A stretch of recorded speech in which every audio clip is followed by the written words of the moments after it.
Now with the last word with Lawrence O'Donnell. Good evening, Lawrence. Good evening, Rachel. And you know it's election night in, well, if not America, just New York City, because Steve Kornacki's going to be here this hour. We're going to get to see him again. Haven't seen him in a while. That's going to be really fun.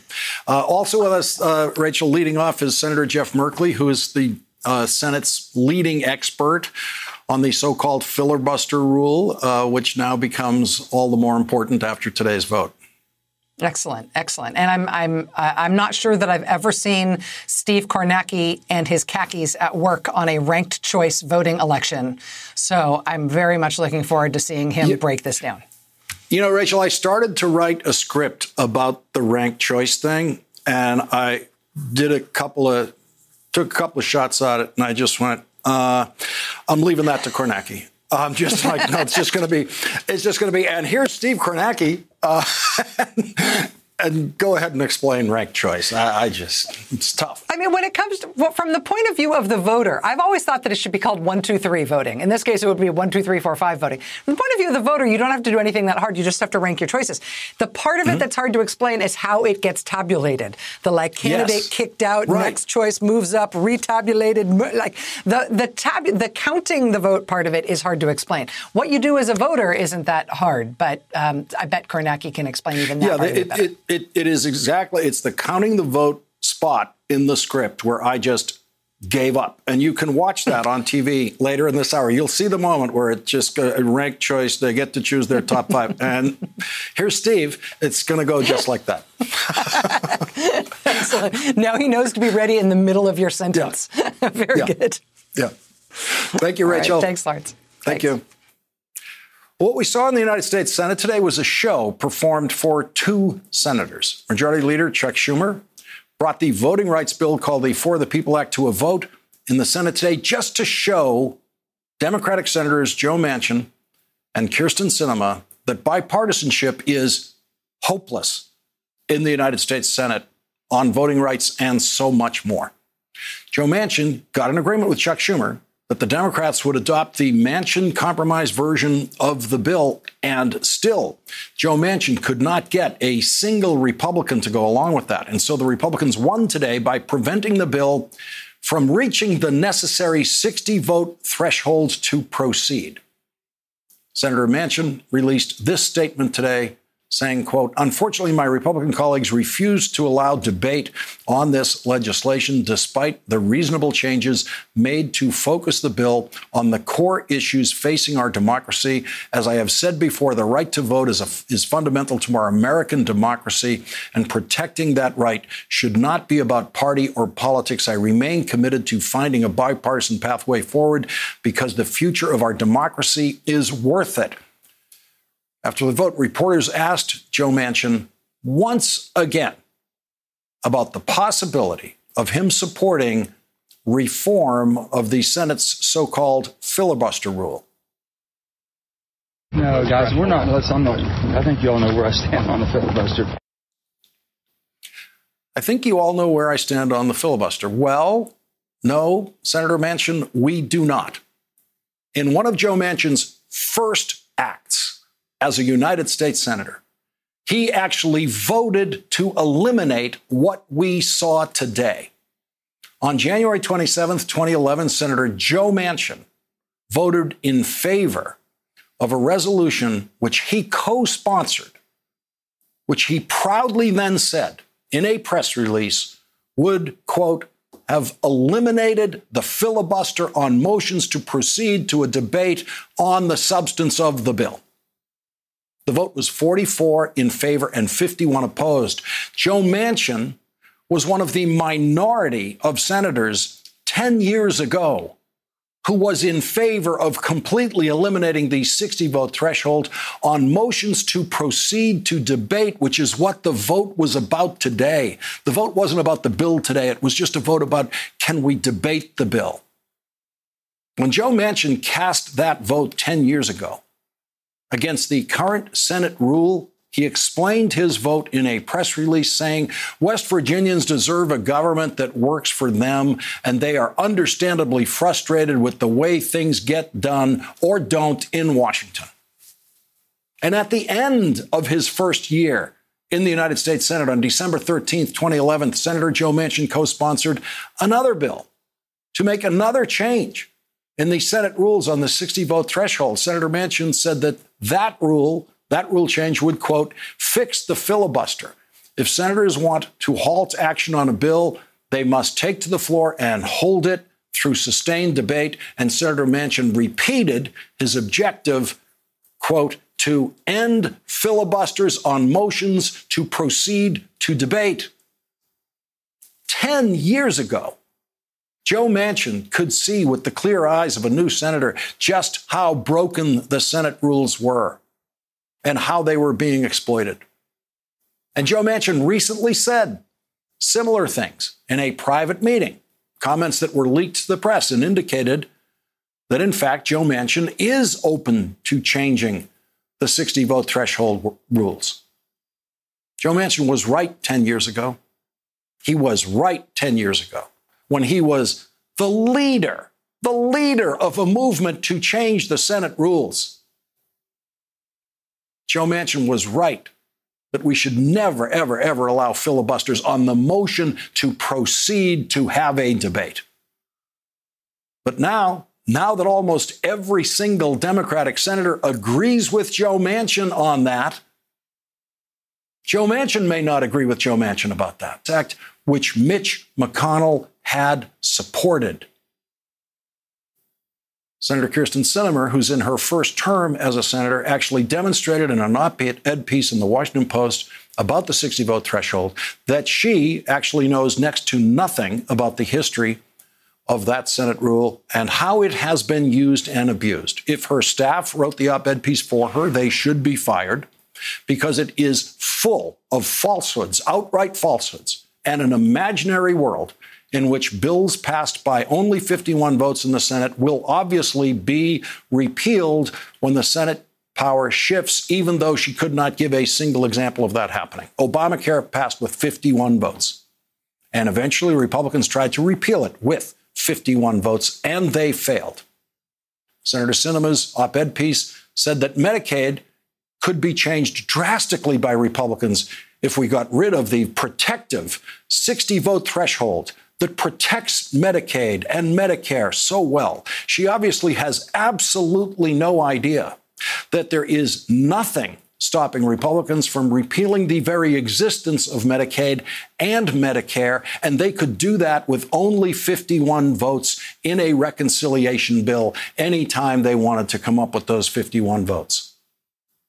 Senator Sinema might be much smarter than her public comments on this issue, but the op-ed piece published in her name and possibly written by her staff is the single most historically and procedurally ignorant entry on the Senate rules discussion so far.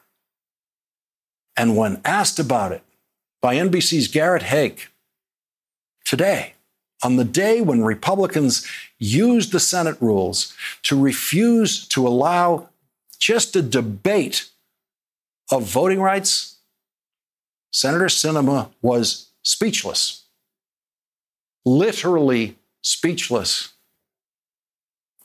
and speechless in the worst possible way. She actually laughed about it. Senator, what do you say to Democrats who are disappointed by your op-ed about the filibuster and feel like maybe they could still change your mind?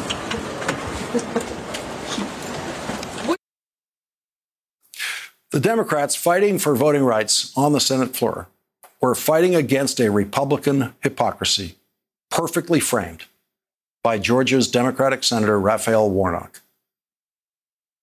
Surely some of my Republican friends believe, at the very least, that in this chamber we should be able to debate about voting rights.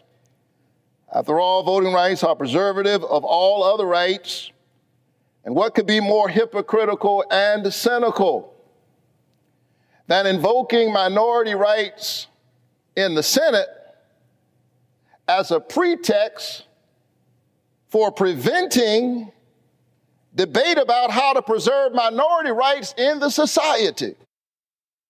Tonight, President Biden issued a statement saying, the creed we shall overcome is a longtime mainstay of the civil rights movement. By coming together, Democrats took the next step forward in this continuous struggle, not just on Capitol Hill, but across the country, and a step forward to honor all those who came before us, people of all races and ages, who sacrificed and died to protect this sacred right. I'll have more to say on this next week, but let me be clear, this fight is far from over. Far from over. I've been engaged in this work my whole career, and we are going to be ramping up our efforts to overcome again for the people, for our very democracy. Joining us now is Democratic Senator Jeff Merkley of Oregon. Thank you very much for joining us tonight, Senator Merkley. I really appreciate it. Pleasure to be with you, Lawrence. And you have become the Senate's leading expert on this so-called filibuster rule. It's really the 60-vote threshold rule, which is technically a different thing from filibusters. Have you made progress to the point in presenting the case against it to your Democratic colleagues that we are down? Would you say we're down to the point of Senator Sinema and Senator Manchin are the only ones left in coming to this agreement? Lawrence, let me present it this way. There's been this social contract in the Senate that the majority does not run over the top of the minority.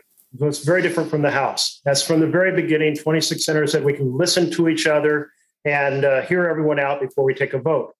That was so successful that in 1805, when the rules were written, they got rid of the motion to close debate or to call the question because it was never needed because of this courtesy of listening to each other.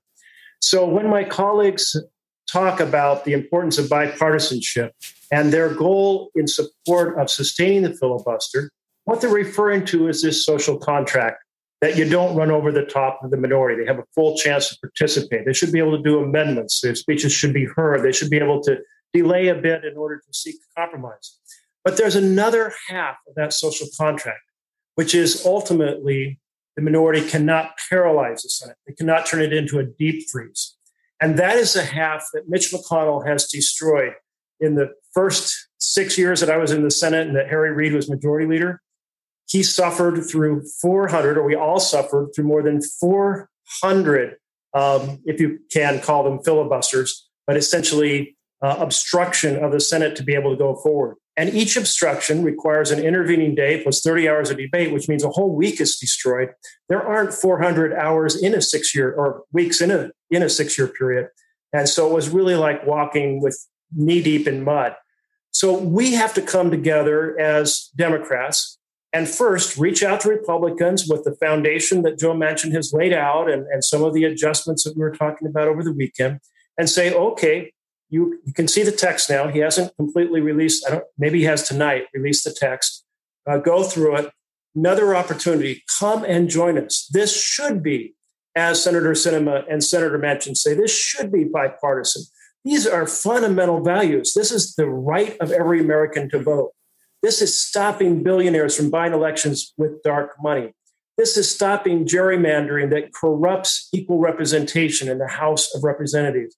This is ending conflicts of interest that are corruption that means public servants aren't serving the public. So Republicans across the country embrace these four ideals. They support it overwhelmingly, 3-1. And so it's only in the Senate and House where we have Republicans saying, hey, we want to bail on these fundamental American protections and values and really the foundation of our republic.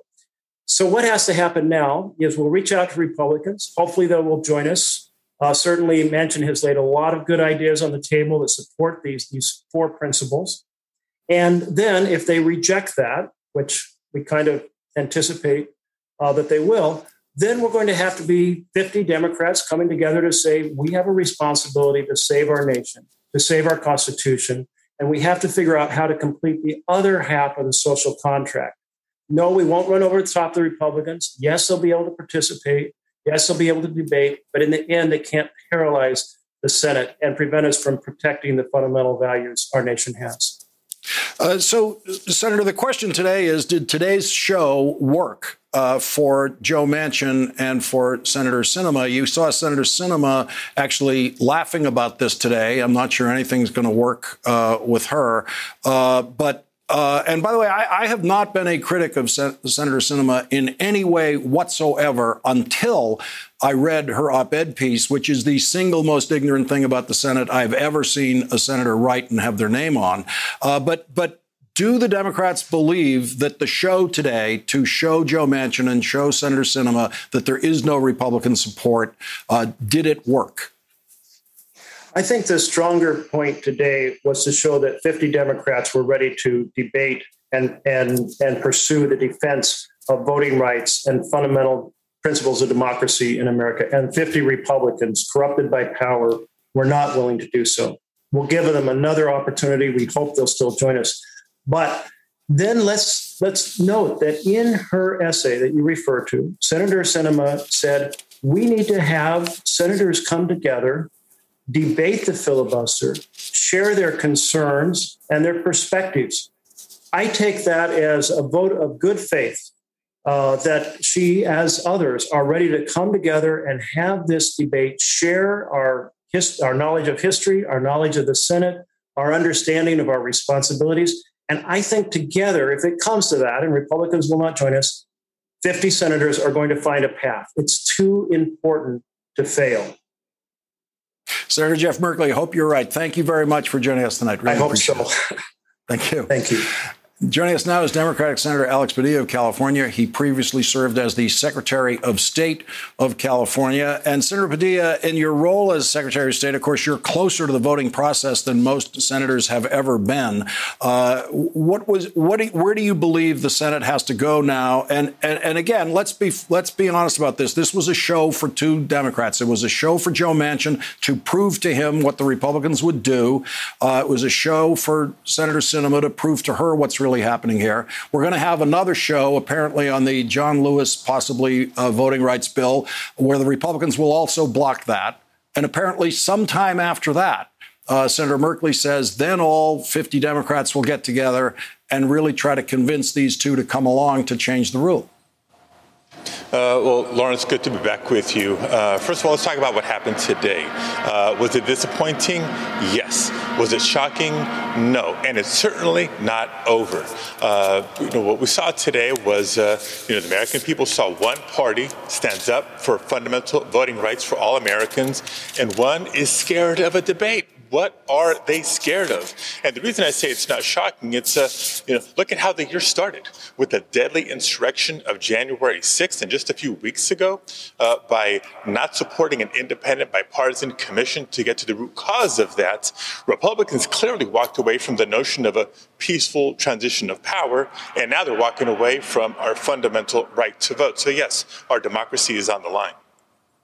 So the democracy on the line. We all hear the rhetoric coming from the Democrats. We all hear the Senate Democrats saying this will not stand, all that talk. But it all comes down to this rule. Everyone now knows it's down to the rule. It's not down to policy. We get it. It's down to the rule. And we know that there are at least two Democrats standing in the way of changing the Senate rule and reducing that 60-vote threshold down to a majority vote threshold. If that doesn't happen, does that mean that Democrats will then just, okay, give up? The words didn't mean anything. We tried. They wouldn't change the rule. No, failure is not an option here. So we're going to have to keep pressing. And maybe, just maybe, we can move more of my colleagues on the question of the filibuster. If it was up to me, we'd eliminate it, but at least creating a carve-out, an exception for saving our democracy. Look, I got to remain hopeful. Number one, if we were having this conversation a week ago, my colleague, Senator Manchin, wasn't even a yes on this bill, but we rolled up our sleeves, we worked on it, we got him to yes. We got him to yes on this measure. Maybe there's room for movement on the filibuster. The other thing I'd remind us of is, look, giving honor to those who marched, who fought, who died during the Civil Rights Movement for the Civil Rights Act, for the Voting Rights Act. It didn't happen in one attempt. But they kept at it until they got, historic legislation and protections, and we're fighting for those same rights and protections today. So we can't afford to give up just because we came up a few votes short today. Senator, as a new senator, I don't know whether it's encouraging for you or discouraging for you to discover that Joe Manchin 10 years ago was voting exactly the opposite to the way he's talking today about the so-called filibuster rule. Maybe it's encouraging to know that you can do things and they'll be forgotten by people 10 years later. I'm not sure. But Joe Manchin, 10 years ago, when he was in your position as a new senator, one of the first things he wanted to do was and he voted to change this rule that blocked this bill today. Right. And look, prior to him joining the Senate, Joe Manchin was a governor. Prior to him serving as a governor, he was a state secretary of state. A few more years ago than myself, but at least he has a familiarity with how important a fair electoral process is on the ground. I'm going to hope we can continue to appeal to them, both on substance and on process, because 2022 is going to be here before we know it. Senator Alex Padilla, who represents more people in the United States Senate than anyone other than himself. And Senator Feinstein, thank you very much for joining us tonight. Really appreciate it. Thank you, Lawrence. Have a good night. Coming up, Jonathan Capehart and Norm Ornstein will join us on What's Next. Hey, it's Chris Hayes. This week on my podcast, Why Is This Happening?, I'll be talking with self-described trans leftist YouTuber Natalie Wynn on why she thinks persuasion is still possible on the internet. People read less, which is a little bit concerning because you worry that, there's always a panic going on about how media is going to destroy the minds of the young, right? I think that's overblown, but people are willing to listen to 90 minutes to 2 hours, what may as well be a lecture or reading an essay. It's just that it's done in an audio-video form on YouTube. And so I think that probably this is a medium that's only going to be taken more seriously as time goes on. That's this week on Why Is This Happening? Search for Why Is This Happening wherever you're listening right now and subscribe. This is about the American people's right to vote, unfettered. It is about their access to the right to vote in a meaningful way. Because nobody is debating, I don't believe, whether all Americans have the right to vote. The issue here is there actual access to the voting process, or is that being impeded? And the bottom line is that the president and I are very clear. We support S1. We support the John Lewis Voting Rights Act, and the fight is not over. And joining us now, Norm Ornstein, congressional historian. He's the emeritus scholar at the American Enterprise Institute and co-author of It's Even Worse Than It Looks, How the American Constitutional System Collided with the New Politics of Extremism. Also joining us, Jonathan Capehart, opinion writer for The Washington Post and host of the Sunday show with Jonathan Capehart right here on MSNBC. Jonathan, as the vice president was walking away from those questions today, they kept asking, what's next? What's next? She did not turn and answer that. And so, Jonathan, I turn to you. What is next? What is next, I think, is trying to figure out, is there a way to get both Senator Manchin and Senator Sinema to a place where they would at least entertain or even vote for a change in the filibuster rules to allow for a vote of the For the People Act. Whether they're able to do that, especially given the op-ed that you have so thoroughly trashed that Senator Sinema wrote for the Washington Post, but she made it clear she's not for doing anything about the filibuster. And so I think right now the battle will be in getting those two to come off their position. And with Senator Manchin, as you laid out his history, there's some wiggle room there. And then if you go back to the recording of him on a no labels call saying, yeah, I think I'd be down with lowering the threshold to 55 and some other tinkering, he's more in line for tinkering. It's Senator Sinema. So I agree with the vice president. The battle is not over. Democrats should not give up. Norm, Joe Manchin says many of the ludicrous sayings that Senator Sinema says, like today, Joe Manchin once again said, the filibuster is needed to protect democracy. And it's the most idiotic thing you can possibly say. However, he's got a much more interesting record. I had actually forgotten until today that 10 years ago, he sponsored a rule change that he voted for when he was one of the smart 44 in the minority voting for that rule change on the 60-vote threshold. Senator Sinema is another matter. There's no evidence that she's ever had a clear thought about this. And, Lawrence, in our previous discussions, we noted that Sinema might be more of a problem because she was more of an enigma on this than Manchin.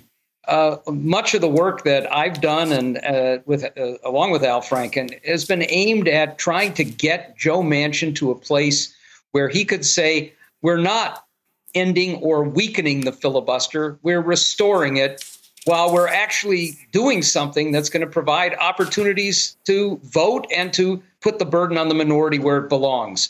And I think the actions today demonstrating that not a single Republican actually deviated from this rhetoric of states' rights. This was, I'd love to go back and look at what Richard Russell and James Eastland and George Wallace said about, the sanctity of states and their own voting places, which parallels what the Republicans were saying today. Not a single one went along.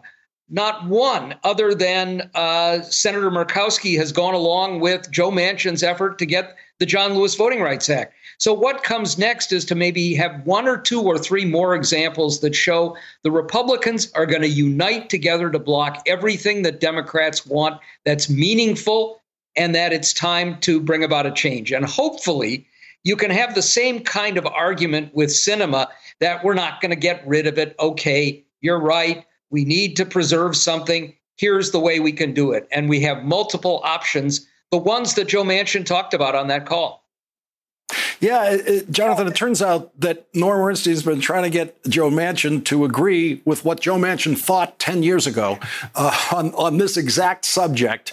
And when you go back to 10 years, you find Mitch McConnell completely supporting the Voting Rights Act, joining the unanimous vote in the Senate in the last time it was reauthorized for 25 years. Mitch McConnell voted for it. And so what you're seeing here is a changed universe in the Senate where something about the Senate has to change if there's going to be any progress. Right. And I actually think Senator Manchin did the whole process actually a favor by unexpectedly putting out his compromise. And I'm going to disagree a little bit with Norm here. It wasn't just Democratic priorities that were in that bill. There were Republican priorities in that bill, i.e. voter ID. These folks have spent decades saying that we must have voter ID. So Manchin says, OK, here it is. And they vote unanimously against it today. And so what Manchin has done is put them in a box. He's revealed the lie that they even want to do anything in a bipartisan nature. Today's vote shows that they absolutely do not. And it is all about power. Jonathan Capehart, Norm Ornstein, thank you both for joining our discussion tonight. And be sure to watch Pride of the White House, Jonathan Capehart's conversation with LGBTQ members of the Biden White House, including Transportation Secretary Pete Buttigieg. That's Sunday at 10 p.m. Eastern on MSNBC. Coming up, Joe Biden is the most popular president since Barack Obama. And Joe Biden's proposals are even more popular than he is. David Plouffe will join us next.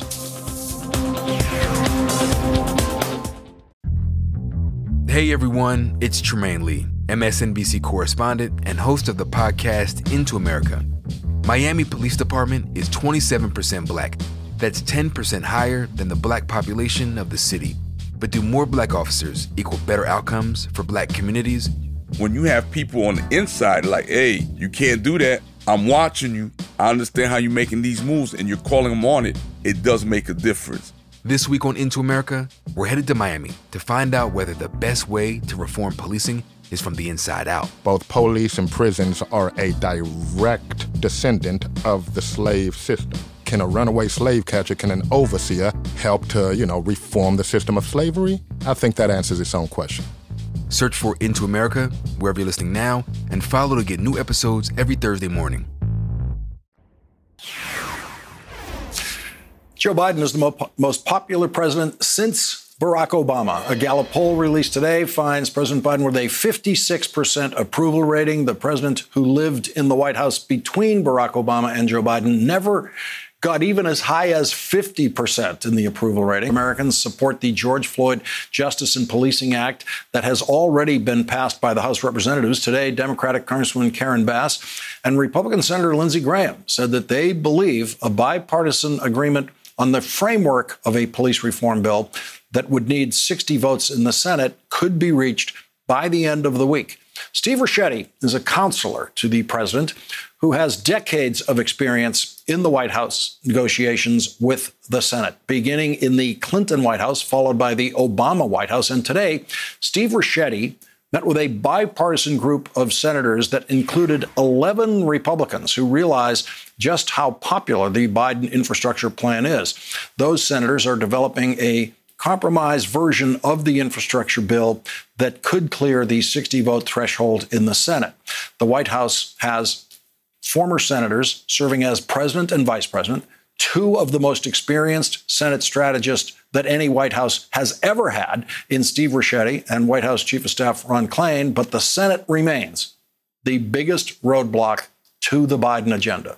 Joining us now, someone who was on the inside of the Obama White House legislative battles, David Plouffe, former campaign manager and White House senior advisor to President Barack Obama. He is an MSNBC political analyst. And David, from your old spot in the White House, watching what happened in the Senate today, what happens next? And do you fear, because you have a good feel for voters' reaction to this stuff, do you fear Democratic voters' impatience with this process that is going on in the Senate, which is clearly some sort of performance art for Joe Manchin and Senator Sinema to prove to them that the Republicans really are what they say they are? Well, maybe, Lawrence. You know the Senate very well, so this is just what it is. But now Sinema and Manchin have the permission structure, which is so important. Do people have permission structure? Do they have offerings to do something a little bit differently than they were saying previously? And so now with unified Republican opposition, listen, we should get rid of the filibuster entirely. The Republican Party is not an opposition party anymore. It's a cult that's basically bent on destroying democracy so they can achieve power that they never relinquished. So these are not normal times. So the Democrats should use all the power they have right now to do all the good they can have. But where we may be headed is a carve-out. Certainly, Mitch McConnell changed the rules to allow Supreme Court justices to be confirmed with 50 votes. Sure, democracy and republic-saving legislation, you could find a way to do a carve-out. And now I think Manchin and Sinema have the permission structure to say, we did all we could, particularly Manchin, who put out a proposal that had voter ID, to say, this isn't on the level. So now we have to move to a change in Senate rules. Policing and infrastructure, that's great. My guess is those are the only areas the Biden White House will get Senate Republican support for. If they do, that's wonderful. But you have to know that everything else, immigration, voting rights, tax changes, more investment in child care, there'll be no Republican senators for that. So you have to operate accordingly, in my view. Do you think, that meeting Steve Ricchetti had today would be a big deal in a normal world where you've got 11 Republicans in the room working on a bill? That's clearly more than you're going to need for the 60-vote threshold in the Senate. But won't Mitch McConnell at some point pull at least 5 of them back from that negotiation? They'll find something in the final version of the bill that they don't like, because I just don't see how Mitch McConnell supports so much. It would be surprising. Mitch McConnell certainly is a place where good ideas go to die. But I do think there may be something where McConnell and other Republican senators, when they get criticized for not working for Biden, could say, no, some of our colleagues were there with them on policing reform. Some of them were there on infrastructure. So there's something in it for them as well. So I'd be surprised on infrastructure if McConnell lets them go all the way. But you can see the argument where then they can say on everything else, there's too much tax raising, there's too much granting of health care, there's too much voting reform. We're not going to do any of that. But we were there on policing reform and infrastructure, which, again, would be a good thing. But I think you have to look at this entire package and understand that's what they're up to. Again, I'd be surprised if McConnell gives them that long of a leash, but I could see a scenario where he might. Let me go back to what concerns Democrats should have in the Senate, in the White House now, about voter frustration, because they're watching these things happen, and they're watching, Chuck Schumer make that same speech over and over again that we will not allow this to stand. And they don't see any way in which the Democrats can get around the roadblock in the Senate. Well, right. So Democratic voters and activists who work so hard to win back the Senate and the White House, I'm sure are frustrated. I think a lot of Americans who believe we should be a democracy, not an autocracy, are also watching this with great interest. So we now know there's only two ways forward. You're not going to get, even if you move the filibuster down to 55, which is something Manchin's talked about, I don't think there'll be 5 Republicans for any compromise. So you're either going to get rid of the filibuster entirely, which we should continue to make the argument for, or you find a carve-out that says, because the threat to democracy is so real, because it's happening all over the country, Manchin and Sinema can say, I didn't want to do this, but the Republicans are serious as a heart attack about ending our democracy. And so we have to take this step. I think any Democrat who says anything other than that is not being honest. There's two ways. We get rid of the filibuster entirely, or we have a carve-out. If we don't do that, then it's all empty words. David Plouffe, thank you very much for joining us again tonight. Always appreciate it. Of course, Lance. Thank you. Coming up, the votes are being counted in New York City tonight, where voters are choosing a new mayor and a new district attorney. Steve Kornacki will be at the big board next.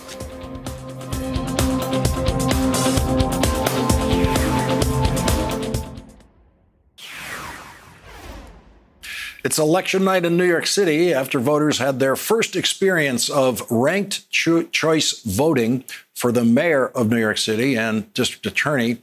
The ballot gave voters the opportunity to choose their top 5 candidates for mayor. Joining us now with the latest is MSNBC national political correspondent Steve Kornacki. Steve, what do we need to know? We're getting a bunch of numbers, Lawrence. Let me take you through what we do know. A lot of numbers have come in tonight. Let me call those up. And let me explain exactly what you're looking at here, because, again, this is a complicated system here in New York. But basically, the results you're going to get here are going to come in phases. What you're looking at on your screen right now are in-person votes. That means these are votes that were cast by people going to the polls today on Election Day or going out and voting early. There are also a lot of votes in this race that are cast by mail. What you're seeing on your screen does not reflect any mail-in ballots. Now, probably the expectation is about 80% of all the votes are going to come from this pool, the in-person pool. And most of those votes have now been counted. Okay, so most of the biggest pool of votes, that's what you're seeing. One other wrinkle, you're only seeing the first choice.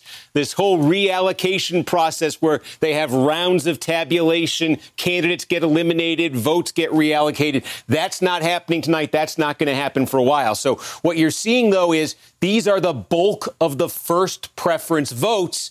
And Eric Adams, who is the Brooklyn Borough president right now with about a 10-point advantage over his nearest competitors, Maya Wiley, Catherine Garcia, and then a big line after them down to 4th place, Andrew Yang. There are so many first-choice votes in right now, Lawrence, and I think realistically we're looking at a 3-way contest here. Adams, Wiley, and Garcia. So we will see. There will be more votes that come in tonight. We'll see exactly how this lands tonight, but probably at the end of tonight, it's going to look something like it does right now. And then the biggest variable is going to be this, the mail-in ballots. And they are not going to open those for another week. And the question on the mail-in ballots, I think, is quickly going to become Wiley or Garcia. Who does better in those mail-in ballots to get into second place? Okay, can one of them create distance from the other? And can one of them get close enough to Adams where when you do all of these ranked choice reallocations, retabulations, they could potentially... Apparently there are sections of the country that are not especially involved in the violence that haven't voted either. So we're going to have to wait and see what happens there. Let's start with what can the United States do about what is happening inside Ethiopia? So the Biden administration has tried to put pressure on Prime Minister Abiy to lighten up on the quite brutal repression that is underway in the Tigray area. But I don't think it's been enough. I mean, at the end of the day, we have hundreds of thousands. We have the worst famine in the world in 10 years. We have hundreds of thousands of people who may starve to death. We have a campaign of mass rape underway. We have aid workers being killed. We have food being blocked to get there. And in the face of all that, the Biden administration has imposed sanctions on people. It has sent special envoys, but I don't think it has applied enough pressure to a country that is, after all, the largest American aid recipient in sub-Saharan Africa. I think we have to, turn the screws rather harder if we're going to get Prime Minister Abiy to stop this. Is there any way to decide? The prime minister's argument is that the violence against the government was vicious or as vicious as what the government troops have delivered in response to it. Is there any way to say which side has been behaving worse than the other? Look, both sides behaved badly, and it did start to some degree with a mutiny in Tigray. But when we have a government that is allied with us, that uses modern military equipment to mow down civilians, not just to fight other combatants, to engage in a campaign of mass rape, and then to try to starve a large region into submission.